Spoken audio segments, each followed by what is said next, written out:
দ্বিতীয় বিশ্বযুদ্ধের বোমা নিষ্ক্রিয় করা হল। বীরভূম জেলায় সিঙ্গি অঞ্চলের লাউদা গ্রামে অজয় নদী থেকে একটি দ্বিতীয় বিশ্বযুদ্ধের বোমা পাওয়া গেছিল।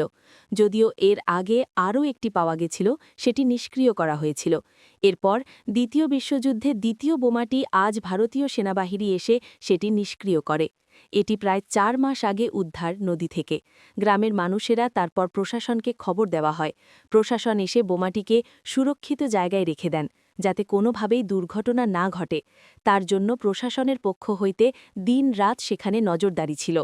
গ্রামের মানুষেরা আতঙ্কে দিন কাটাচ্ছিলেন। আজকের পর থেকে গ্রামবাসীরা স্বস্তির নিঃশ্বাস ফেললেন।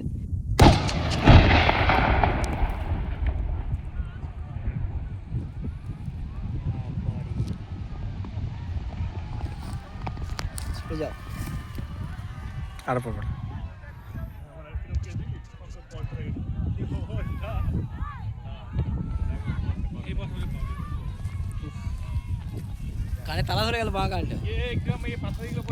হ্যাঁ দিকে পড়লে সব দৌড়াবে ওই মাল নেওয়ার জন্য ঘরে গেল। ধোঁয়াটা ধর নিচে আর কত